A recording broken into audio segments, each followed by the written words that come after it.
Agora tenho 32 anos, e se fecho os olhos, ainda escuto o som exato da minha vida se partindo.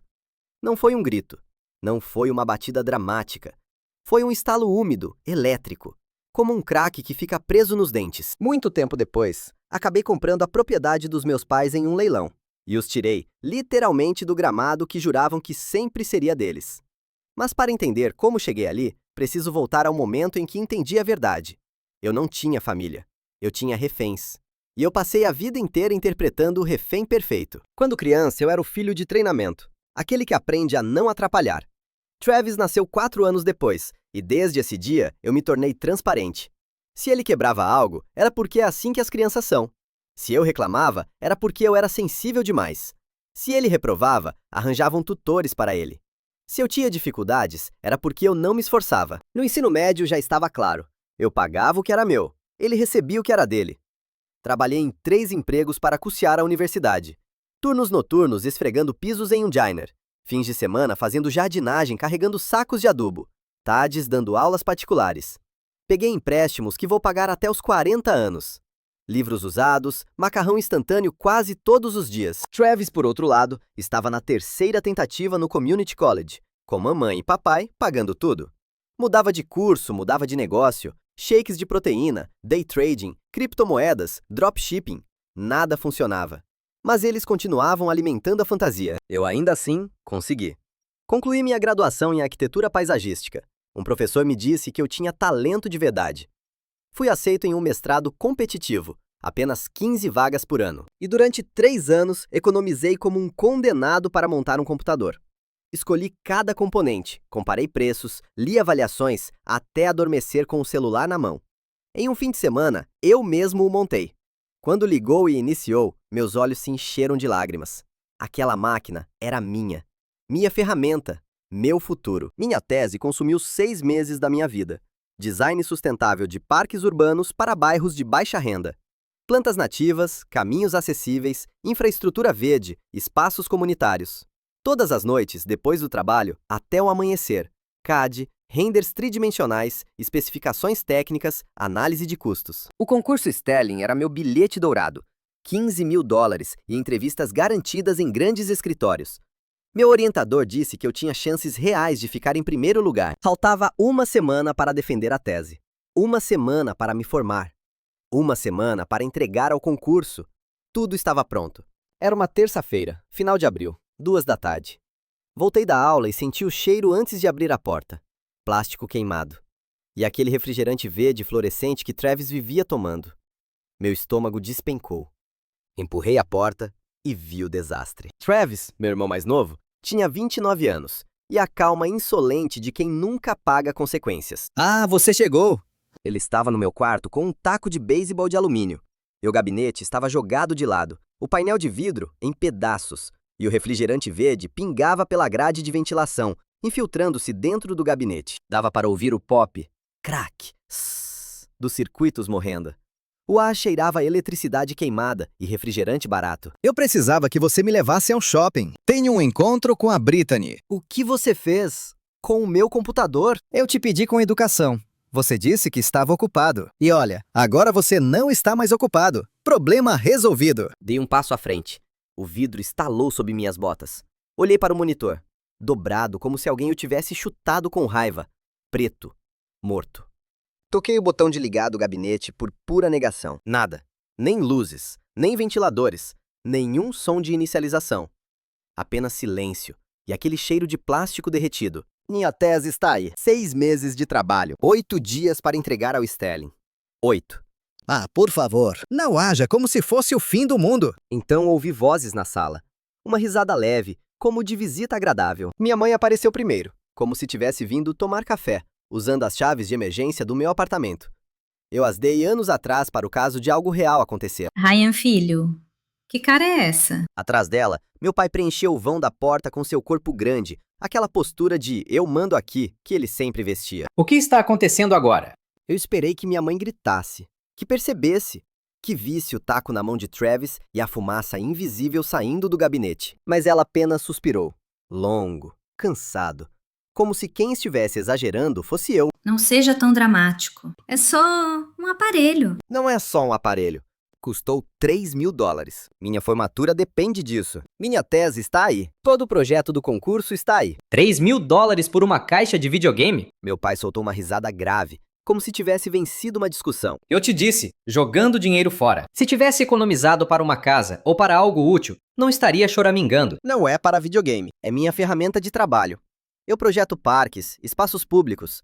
Preciso de CAD, renders. Essa é a minha profissão. Travis se deu ao luxo de mexer na minha prateleira. Pegou um pacote de batata sabor churrasco, abriu e enfiou um punhado na boca. Mastigava alto, olhando fixamente para mim, como se meu quarto destruído fosse a sala dele. Você faz desenhinhos bonitos? Eu tenho ideias que dão dinheiro de verdade. Mãe, você já me transferiu o dinheiro do investimento? Preciso aproveitar a queda antes que suba. O rosto da minha mãe mudou no mesmo instante, de irritação para adoração. Sim, querida, enviei esta manhã. Só tenha cuidado, está bem? Nós acreditamos em você. Você vai conseguir. Eu olhei para os 3 ali parados, falando sobre a cripto do Travis, enquanto minha tese se afogava em refrigerante verde dentro do gabinete. Isso não foi um acidente. Ele fez de propósito, porque eu não quis levá-lo. Ele destruiu meu computador e jogou refrigerante nele. Travis disse que escorregou. Por que você sempre pensa o pior do seu irmão? Desde criança você tem ciúmes dele. E já está na hora de crescer, Ryan. Ciúmes? Olha o taco. Olha o vidro. Olha o refrigerante dentro do gabinete. Isso é destruição de propriedade. É crime. Já chega de drama. Você está rasgando esta família por um pedaço de metal. A família vem em primeiro lugar. Sempre. Meu pai se aproximou e apertou meu ombro com uma mão pesada, controladora, como uma prensa. Nós compramos um caderno para você, um bonito, daqueles de escritório. E uns lápis. Talvez te faça bem trabalhar à mão como antes. Isso forja caráter. Não haja como se só você importasse. O mundo não gira ao seu redor. Você precisava de um choque de humildade. Algo dentro de mim se partiu. Sem som. Como quando um cabo é desconectado e tudo se apaga. Eu os vi com uma clareza gelada. Mamãe segurando a bolsa com as 2 mãos, atenta a Travis. Papai no papel de juiz. Travis comendo minhas batatas no meu quarto destruído, certo de que podia fazer o que quisesse. E naquela calma perigosa, eu disse 2 palavras. Como assim? Fora. Minha mãe piscou, realmente ofendida, como se eu tivesse batido nela. Como assim fora? Viemos te ver. Íamos trazer lasanha. Esquecemos. Mas a intenção conta. Você está expulsando sua mãe por causa de um computador? Travis parou de mastigar por um segundo, como se quisesse confirmar se eu estava falando sério. Você não está falando sério. Fora do meu apartamento. Deixem a chave de emergência na bancada. Agora. Depois de tudo que fizemos por você, nós te criamos, te demos comida, colocamos um teto sobre sua cabeça. É assim que você nos paga? Vocês não fizeram nada por mim. Pagaram o carro do Travis. Pagaram as 3 tentativas de faculdade dele. Pagaram cada ideia que surge na cabeça dele. Eu trabalhei em 3 empregos para pagar minha matrícula. Passei fome para economizar. Esfreguei pisos de madrugada para comprar livros. Aquele computador, eu paguei. E ele o destruiu porque eu não quis ser o motorista dele. Meu pai abriu a boca para responder, mas eu não lhe dei espaço. Ryan, não seja... Vocês têm 30 segundos para sair. Senão, eu chamo a polícia e vou denunciar vandalismo e destruição de propriedade. E também invasão. Vocês entraram com as chaves sem minha autorização. O sorriso de Travis desapareceu pela primeira vez. Os olhos dele se arregalaram. Você não faria isso. Está blefando. Mãe, diz que ele não faria. Minha mãe me olhou. E por um instante pareceu ver algo novo no meu rosto. Algo que ela não tinha visto quando eu era o menino que aguentava. Seus lábios se tensionaram, como se perdesse o controle e a queimasse. Tá bem. Se você quer escolher uma máquina em vez do próprio sangue, vá em frente. Mas não venha chorando quando estiver sozinho e amargurado. Você vai se arrepender. Ela segurou Travis pelo braço e o puxou em direção à porta. Tirou a chave de emergência da bolsa e a lançou contra a bancada. Ela quicou com um tilintar seco, humilhante. Seu irmão está tendo um ataque. Vamos embora. Meu pai passou atrás, murmurando entre os dentes, com aquela velha frase sobre os jovens de hoje que ele sempre usava para não pensar. Ingratidão. Isso não acontecia antes. Travis me lançou um último olhar por cima do ombro. Já não era deboche. Era medo. A porta bateu. E o silêncio que ficou cheirava a plástico queimado e a fim. O silêncio que ficou depois da porta bater foi tão pesado que parecia ter mãos. Eu conseguia ouvir a televisão do vizinho através da parede, o trânsito lá fora, a minha própria respiração. Mas dentro do meu apartamento, o silêncio me esmagava. Deixei-me cair no chão, bem na entrada, as costas contra a parede, a cabeça entre as mãos. O cheiro de eletrônica queimada era tão forte que me deu náusea. 6 meses de trabalho. 7 dias para defender minha tese. 8 para entregar ao Sterling. Sex 0,05. Tudo destruído porque meu irmão era uma criança mimada, presa no corpo de um homem. E então uma ideia me atingiu, como uma faísca na escuridão. Levantei-me de repente, quase escorreguei nos cacos de vidro e me joguei de joelhos para me arrastar sob a mesa. Afastei cabos pegajosos e peças mortas, com as mãos tremendo, procurando às cegas pelo seguro que nunca contei a ninguém. Por favor, que esteja aqui. Meus dedos tocaram um plástico frio e rígido. Arranquei o velcro e puxei um pendrive reforçado, daqueles que resistem a poeira, impacto e água. Levantei-o à luz. Estava seco, intacto, perfeito. Uma risada escapou de mim. Uma risada que nem parecia minha, estranha, quase maníaca, ecoando pelo apartamento vazio. Porque eu fazia backup todas as noites antes de dormir. Hábito antigo. Hábito aprendido quando Travis quebrava minhas coisas na infância e eu era o descuidado. Travis não venceu. Ele destruiu uma máquina de $3.000 e achou que tinha arruinado minha vida. Mas a única coisa que fez foi me mostrar com clareza brutal quem ele era e quem eles eram. E me deu o empurrão final que eu precisava para cortá-los completamente. Na manhã seguinte, às 7 em ponto, quando o laboratório de informática da universidade abriu, eu já estava lá. Reservei uma estação, conectei o pendrive e esperei com o coração martelando no peito. Tudo carregou perfeitamente. Plantas em CAD, renders tridimensionais, documentos, cálculos. Passei 7 dias trabalhando como se o tempo estivesse mordendo meus calcanhares. 18 horas seguidas, saindo apenas para o banheiro e para pegar comida na máquina automática. No terceiro dia, #meta, pause, sex, 0,05. Os funcionários já me reconheciam. O café aparecia perto do meu teclado como por mágica. Ajustei cada detalhe, refinei as pranchas de apresentação, pratiquei a defesa até conseguir recitá-la de olhos fechados. Dormia cochilos de 2 horas com a testa apoiada na mesa. Vivia de café, teimosia e da imagem da minha família no meu quarto destruído, olhando para mim como se eu fosse o culpado. O dia da defesa foi impecável. Perguntas difíceis, respostas prontas. Quando mostrei as variações sazonais nos renders, ouvi até suspiros. Disseram que minha análise de sustentabilidade era a mais completa que já tinham visto em um programa de pós-graduação, que minha abordagem de acessibilidade deveria ser ensinada como padrão, que eu tinha elevado o nível do curso. Me formei com honras, com distinção, e antes mesmo de atravessar o palco, já tinha 2 ofertas reais de escritórios. Salário, meta, pause. Sex, 0,05. Benefícios, crescimento. Vestindo a beca, olhando para o auditório cheio de famílias aplaudindo, vi os assentos vazios onde meus pais e Travis deveriam estar. Doeu por exatos 3 segundos. Depois me lembrei da minha mãe chamando minha ferramenta profissional de brinquedo, do meu pai rindo das minhas lágrimas, de Travis sorrindo enquanto tentava afogar 6 meses de trabalho em refrigerante verde. A dor se transformou em alívio, em liberdade. Eles não estavam ali porque eu não os convidei, nem sequer contei que me formaria. Eles não mereciam. Aceitei um cargo intermediário no Hartwell Design Group, $65.000 por ano. Depois de anos sobrevivendo, isso parecia fortuna. Bom plano de saúde, contribuição para a aposentadoria, férias pagas. Trabalhei em projetos de parques urbanos, centros comunitários, empreendimentos residenciais. Eu era bom, melhor que bom. Em 6 meses, fui promovido a designer sênior. Em 1 ano, liderava projetos. Em 2 anos, já estava ganhando 6 dígitos. Ganhei o Sterling na minha primeira tentativa. Primeiro lugar, $15.000. Meu projeto em revistas do setor. Escritórios que eu admirava me escreviam perguntando sobre trajetórias para a sociedade. E enquanto minha carreira decolava, algo ainda mais estranho aconteceu na minha vida pessoal. Silêncio. Eu não liguei para meus pais. Eles não ligaram para mim. 3 anos e meio sem uma única palavra. Como se tivéssemos concordado em nos apagar. E honestamente, dormi melhor do que em toda a minha vida. Sem jantares de domingo onde eu era o saco de pancadas. Sem sermões, sem chantagem, sem Travis como sol permanente. Saí com algumas pessoas, tive relacionamentos. E então, conheci Natalie. Natalie trabalhava com design gráfico. Inteligente, independente, com metas próprias. Daquelas pessoas que não olham para você como se fosse uma muleta emocional. Não me diga que você também analisa o cardápio como se fosse uma planta técnica. Depende. O café é bem projetado ou é uma armadilha? O café é medíocre. Você, por outro lado, parece sério demais para ser feliz. Estou aprendendo. Então aprenda mais rápido.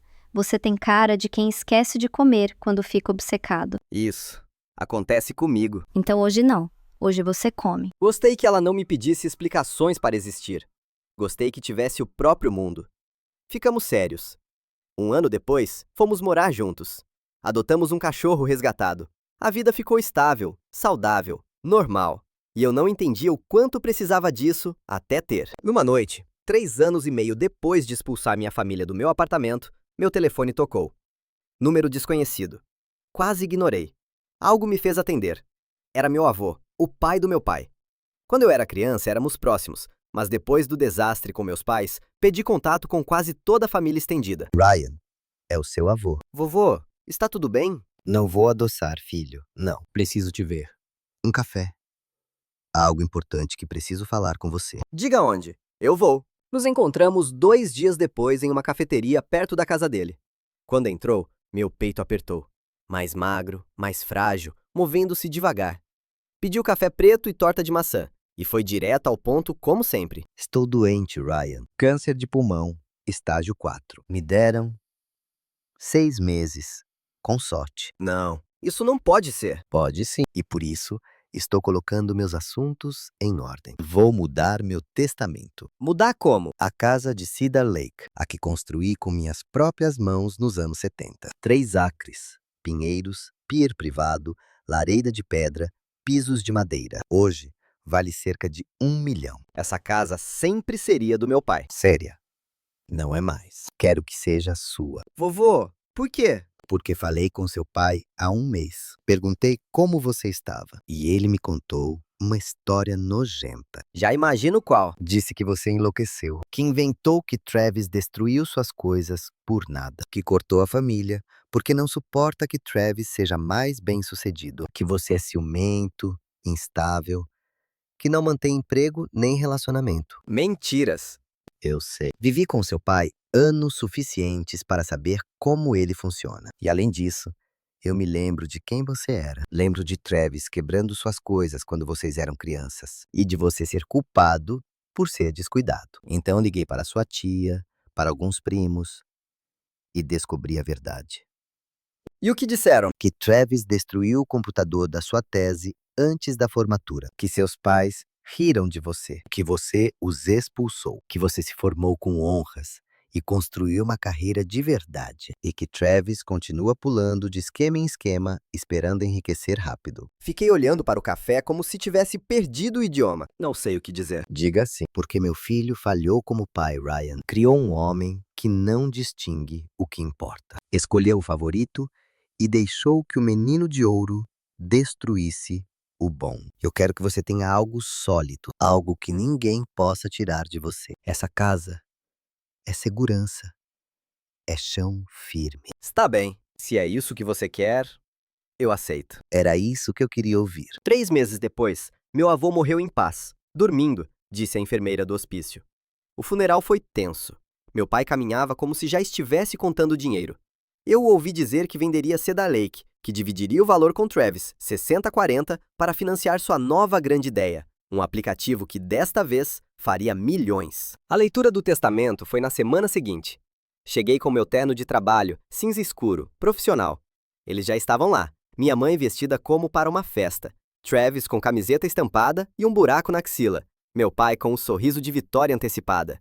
A advogada, uma mulher mais velha de olhar afiado, organizou a sala sem levantar a voz. Vamos começar. Há bens menores, títulos de poupança para alguns netos, a coleção de carros para seu filho mais novo, ferramentas para diferentes membros da família. Aham. Continue. Vamos, vamos. O importante. Sim, a casa. A advogada virou as páginas com calma, como se o drama não existisse, e então chegou ao ponto. A propriedade de Cedar Lake, com seu conteúdo incluindo a terra, o pier e todas as estruturas, passa para Ryan Mitchell, meu neto, com a esperança de que seja a base da segurança que ele merece e que nunca recebeu de seu pai. Era possível ouvir o ar. O rosto do meu pai se desfez em segundos. De triunfo para confusão, de confusão para vermelho, de vermelho para roxo.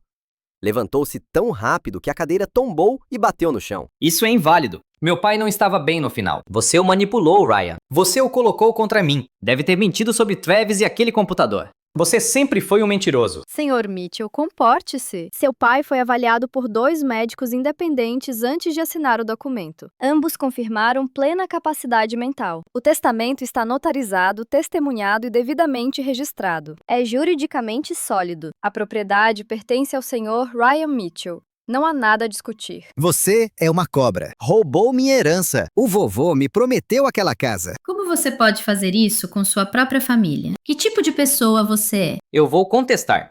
Vou processar você por influência indevida, pelo que for. Faça isso. Eu também tenho advogado. Um bom. E meu avô deixou documentadas as razões dele. Tente. Nos vemos no tribunal. Levantei-me, virei-me e saí. Sem me despedir. Sem olhar para trás.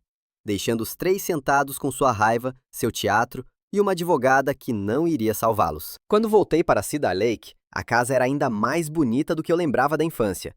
Sim, precisava de trabalho. O telhado tinha telhas faltando, mas o ar cheirava a pinho e água. O pier rangia suavemente, e pela primeira vez na minha vida, senti algo que não dependia de ninguém. Estabilidade real sob meus pés. A varanda tinha partes apodrecidas. As janelas deixavam entrar correntes de ar, mas a estrutura era sólida. Meu avô construía para durar. Passei 8 meses reformando. Contratei profissionais para as partes maiores, telhado e fundações. E nos fins de semana, eu mesmo cuidava do que podia. Você está se matando de trabalhar. Eu preciso ver isso terminado.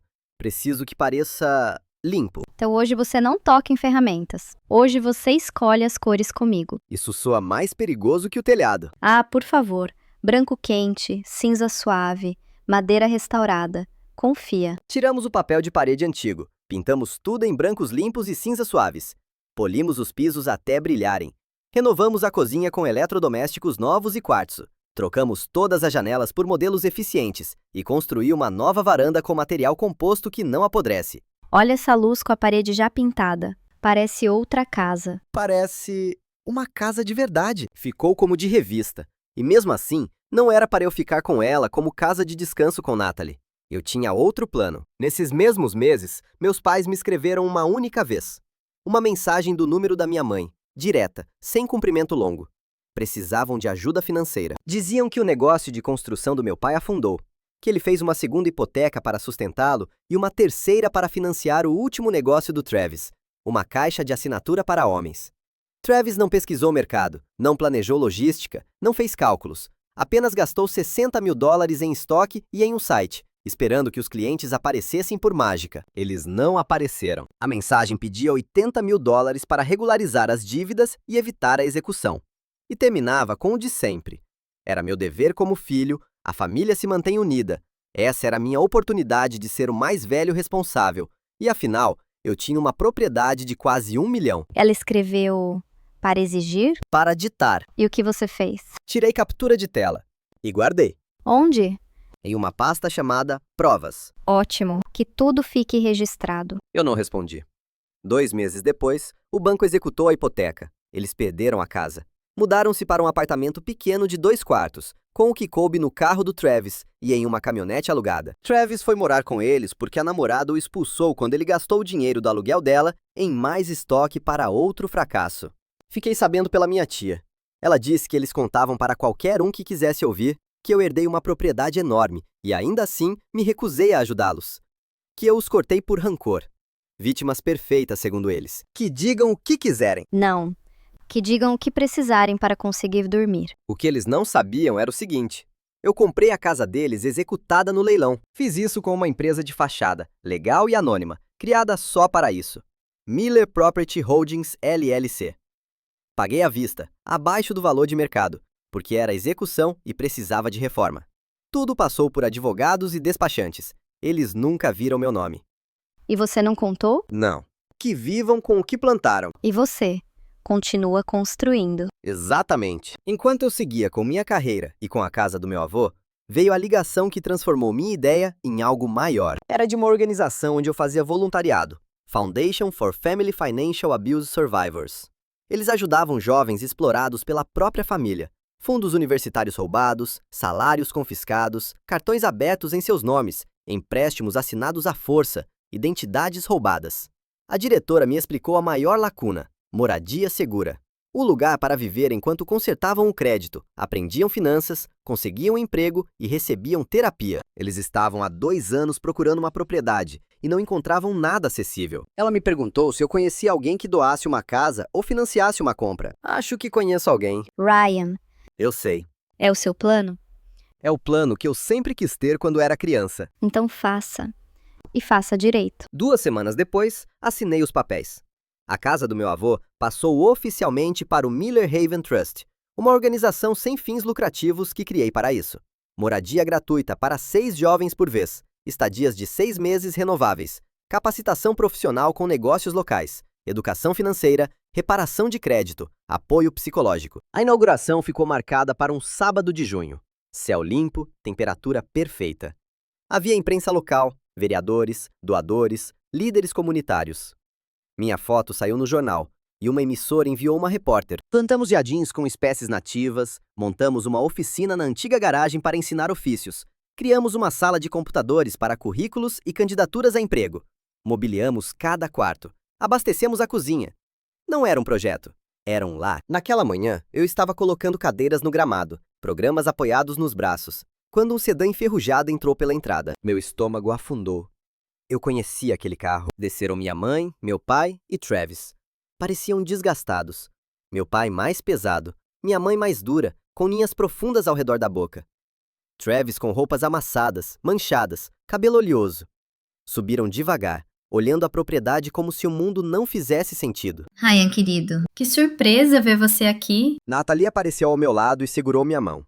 Sem drama, apenas firmeza. Ouvimos dizer que você estava fazendo algo com a casa do seu avô. Passamos para ver o que você estava aprontando. Vocês estão invadindo propriedade privada. Precisam ir embora. Invadindo? Esta casa é da família. Você não pode nos proibir de entrar. Corrigindo.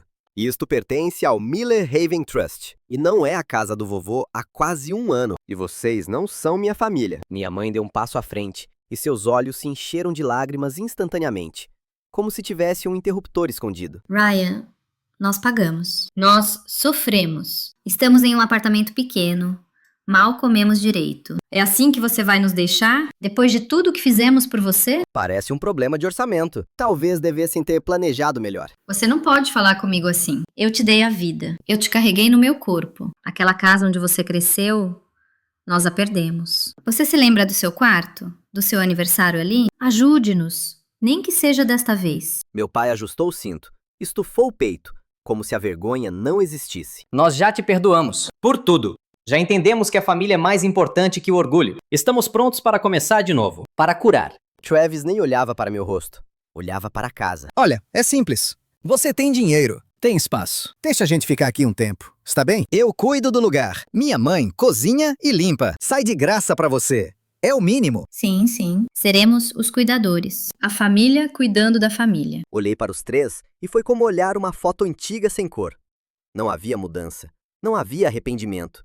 Apenas fome de se agarrar a mim, como se eu fosse um bote salva-vidas. Vocês realmente querem morar aqui? Ajudaria muito, filho. E a você também. Ter a família por perto vai te fazer bem. Entendo. Virei-me e apontei para a entrada. Havia uma placa nova, coberta por uma lona azul, pronta para o momento oficial da inauguração. Travis, abaixa a lona. O quê? Faça isso. Travis franziu a testa, mas caminhou e puxou a corda. A lona caiu. A placa era de carvalho polido, letras douradas, perfeita. Dizia em inglês: The Miller Haven, a sanctuary for survivors of family financial abuse and exploitation, providing housing, education and support for young adults rebuilding their lives. O rosto da minha mãe congelou. Travis ficou de boca aberta. Meu pai ficou vermelho, como se tivesse levado um tapa. Que diabos é isso? Isto é um refúgio. Um lar para jovens cujo futuro foi roubado pela própria família. Aqui vão morar 6, sem pagar aluguel, enquanto consertam o crédito, aprendem um ofício e se reerguem. E o mais importante, aqui estarão seguros, longe de pessoas como vocês. Não. Não. Você doou a casa? A do seu avô. Você deu para estranhos? Não são estranhos. São pessoas que não me destroem para se sentirem grandes. Isso me basta. Você não é minha família. É biologia.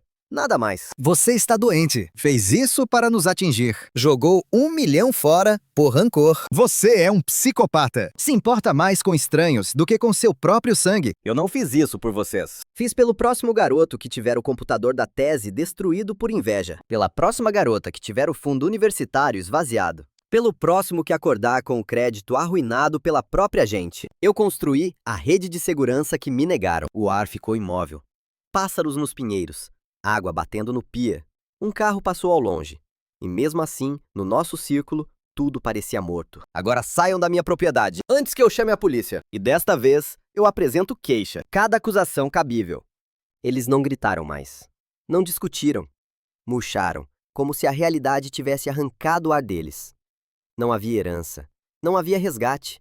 Não havia rede de segurança vinda do filho que eles exploraram por 30 anos. Meu pai olhou para casa uma última vez, como se doesse perder algo que sempre acreditou ser dele. Cuspiu no chão, um gesto fraco, e se virou. Minha mãe ficou me olhando, e por um segundo achei que ela fosse dizer algo verdadeiro. Você é um homem cruel. Vai se arrepender. Deus vai te julgar por abandonar a sua família. Perfeito. Eu também tenho coisas para dizer a ele. Travis não disse nada, apenas me lançou um olhar cheio de ódio, como um parasita que finalmente entende que o corpo se tornou imune. Eles entraram no carro. O motor tossiu, soltou fumaça preta e finalmente pegou. Recuaram sobre o cascalho, os pneus rangendo, e foram embora. Eu os vi desaparecer até não restar nada, nem poeira. Você está bem? Eu me ouvi por dentro. Pulso estável, mãos firmes, sem tremor, sem medo, sem culpa. Estou livre. Livre de verdade.